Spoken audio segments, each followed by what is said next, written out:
me this week. I have been really busy. I got a new job, kind of ish. I did, and it's Becca's sister's wedding this week. So, by my fault and my fault alone, it is a solo pod. Brian and yeah, I was difficult to schedule with this week, and sorry about that. Next week we'll have a good one for you guys. But this week I'm going to do a quick rundown of state of the league, um, kind of power rankings, but kind of just an analysis of team by team and like where everyone's at, where we're going, what we're doing. So without further ado, I'm going to switch my screen and hopefully this works right. But here we go. We are going to quickly look at last week. Terrible for me. I have another thing I owe you guys. Brian's team just keeps popping off. League's a little straddled right now. I mean, we've had a lot of buys, so median has been a little bit lower, but yeah, weird stuff keeps happening. Steven keeps freaking eking out. I don't know if everyone saw this, but Bo literally had median by 0.02, and then Javante fumbled. So anything else happens there, Steven goes 0-2, Bo goes 1-1. Not to be sadly. But let's quickly take a look at the number one team for pretty much all season in terms of power rankings, in terms of just what we're expecting out of the year is Steven. And in terms of power rankings, I'm just going team by team in their standings order, but I'm going to kind of give them a category. And Steven's is gunning for the 1 seed. So clearly this team's a contender, has been all year. The question that I have here is, Robinson, Achane, Puka, James Cook. Those are his like big dogs, and then he has a little bit of potential, like good role players, good potential, and potentially moves to make. But he has already made his big move, and my biggest question that goes in line with Puka is just this team's health. So far, Steven's team has been very healthy up until this past Sunday, where he lost his stud tight end. And now it's probably going to be juggling tight ends for the rest of the season, which is something that most of us are doing, but was a privilege that he didn't have before. His running backs have all been very healthy, which is not typical of running backs, and he has Puka, who often is hurt. So my biggest question for Steven's team is, this is the number one team on paper. This is the team to beat right now. How can he overcome the weakness of his onesie positions? Baker's kind of coming back down to earth and, juggling this tight end, as well as not having, he already spent his draft dollars. He doesn't necessarily have a big move to make. So can he make smaller edge moves that are going to really improve his team? Because this team is good. It's probably good enough to win right now, but there's other good teams. On that note, we got Taylor, which this guy has just kept going up. I think I pick against him almost every week, and he still makes it happen. This team is also in gunning for the 1 seed. He is 1 game back of Steven for the 1 seed, and looks like Steven has a sizable tiebreaker. So it's unlikely that Taylor, unless things change over the next month, can make up that difference, but it's possible. So let's give Steven, let's say, a game and a half advantage over Taylor. Taylor's team, I would say, and I've been wrong about his team all year, but I feel like it's a high floor team, and I don't know necessarily where the ceiling is. However, he does have, you could say, outs. I think Brees staying with Jets is a bummer for him. Travion, at some point, might actually be that guy. Ladd has been okay this year. It could be good. And then he's got McBride. He stole Kincaid from me, and then he kind of bolstered up his team with Warren and T. Higgins this week. So his team is deep. He's got guys at every position. He's got guys he can throw in. My biggest question for Taylor's team is, what does Trey Benson come back as? Because this is a pretty big piece that he hasn't had all season. And does Travion become anything? I was joking with him. We were talking about a trade, and I was joking. I'm like, right, last week was, this is the time to sell him if you don't think he's going to be good, because he's either going to be great or no one will want him after this week. And somehow he threaded the needle between those outcomes and still remains perfectly mid. So I don't know. I think he has a talent, but we'll see. Taylor's team is great. He kind of already made his moves, but yeah, he's in the gunning for the 1 seed category. Got Brian as well. Brian obviously is gunning for the 1 seed. Brian's team has been interesting because unlike these two teams, he has pretty like high highs and low lows. Unfortunately, he is 3 games back of Steven. That's going to be hard to make up, but he has comfortable tiebreakers over the top 2 teams. But realistically, I don't know if there's a huge difference between 2 and 3. Brian's trying to get up to 1. How can you do that? I think the main goal he has for the next like month of jockeying positions is to just avoid those low lows. I don't know how you do that necessarily because his team's strength and weakness is the starbs and scrubs approach. But getting past bye weeks, I think, is going to help him. Having guys like McCaffrey, Allen, St. Brown miss games for him is much more significant than other teams missing games from their players. And I'm excited to see. I mean, he has some guys on his bench. He now has like an extra quarterback if he needs one. He has some outs with Isaiah Davis. This could be something. But he has he's not so desperate to play Chase Brown. Like he has 3 running backs he could play every week. He looks to be continuing to play this guy even though he sucks, but that's okay. Anyways, yeah, I think that Brian still has moves to make. I think that's the biggest difference between him and Steven is that he has some money and he's probably going to spend it. Yep. I think he could make it up to the 1 seed, but he needs more Steven to do poorly than himself to do well. But yeah, these 3 I would say all are gunning for the 1 seed, clear contenders. We get down to Josh. Josh's team is good.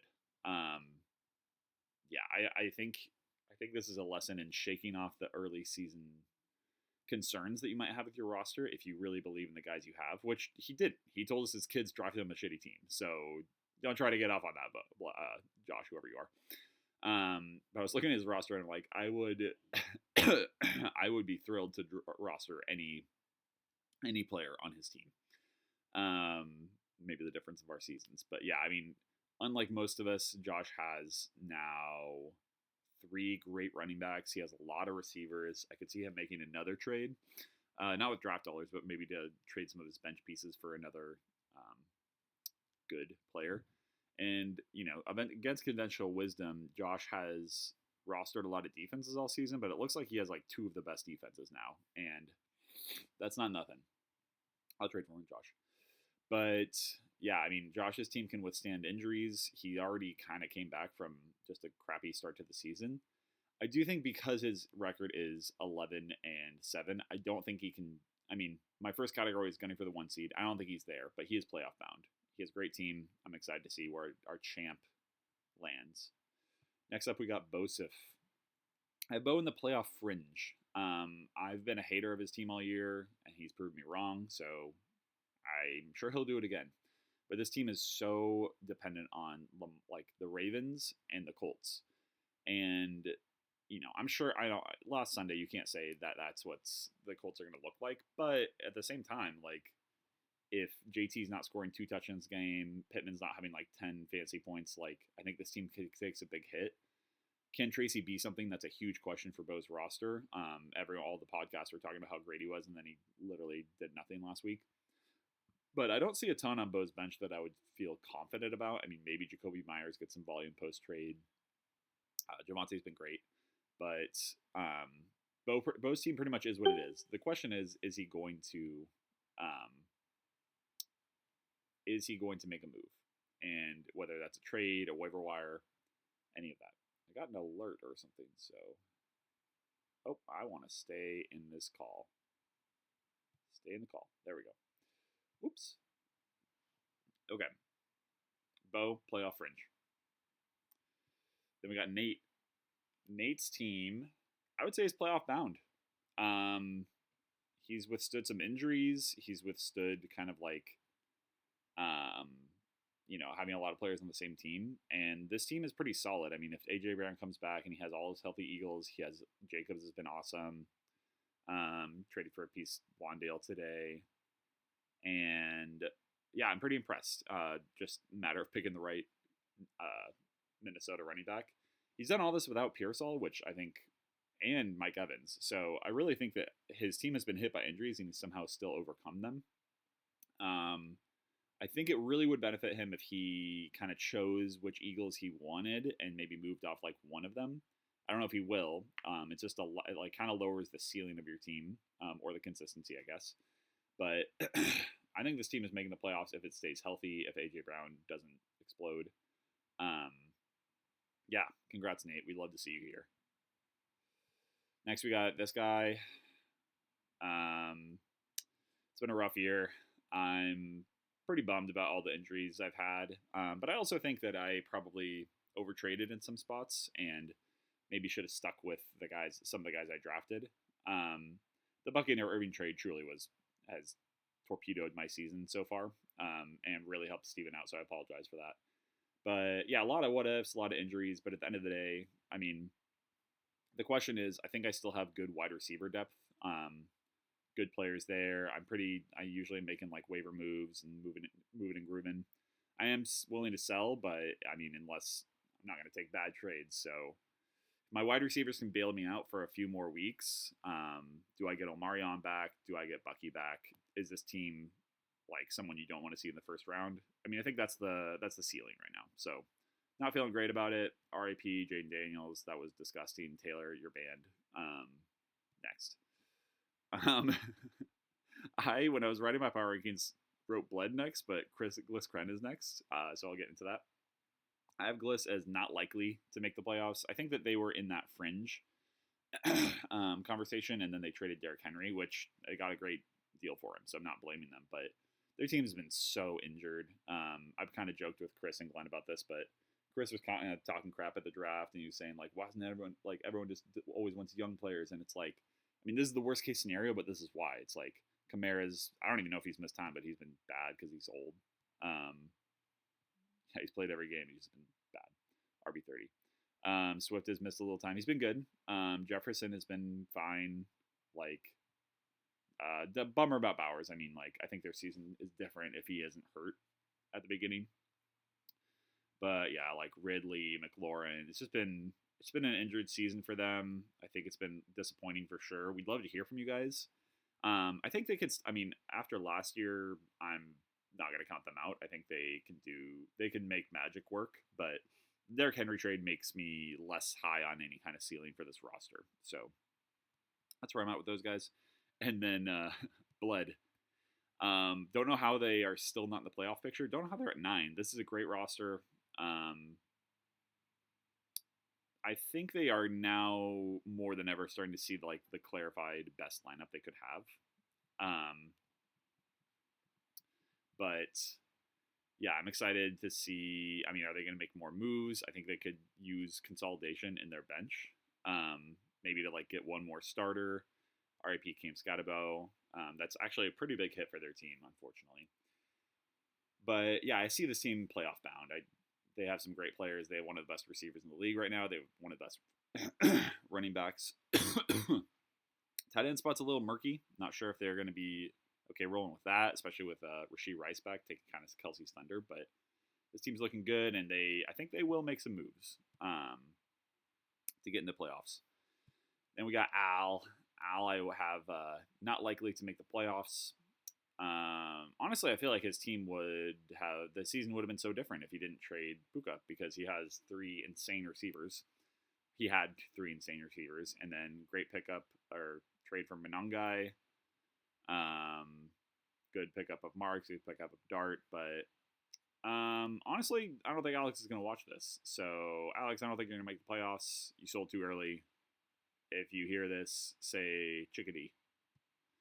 All right, and last but least, we got Luke and Mac. I'm not going to spend a ton of time because they have their own agenda they have for a while. Luke is still making a lot of deals because he's been kind of like fluctuating, gaining and giving draft dollars. He just has a lot of like rosterable players at this point, and it just probably will depend on his season will depend on what he starts and sits. I mean, he's not making the playoffs.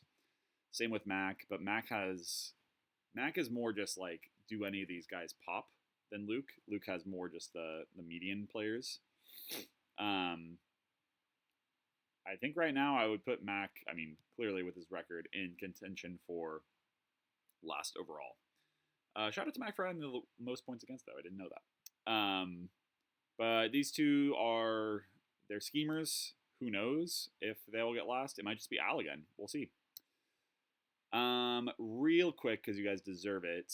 For this week, I'm going to take myself over Al just because Al's best two players are on bye. But I don't know if this is getting a median for either of us. Taking Brian. Taking Brian plus 50. We'll see about that. This is going to be a good matchup. This is what we're all looking for, Josh and Taylor. I mean, I think I can see Josh taking it this week. He's got some good matchups. Taylor's has some like meaningful buys right now. It's going to be close. I'm going to take Nate over Mac on principle. And this one, I mean, I kind of already talked about how I'm feeling about Bo's team right now, but he's also got one of his best players on bye, and I think this is going to be pretty close, but I'm going to take Steven. And then we got Blood of Diarrhea and Gliscren. This is who breaks out of mediocrity this week. And I already said that how I feel about the state of Gliscren's team, so I'm going to take Bled. I do think I think the Lions are going to smash Washington, and I think that Bled is just hoping that they get the touchdowns there, and it's not they don't all randomly go to Monty.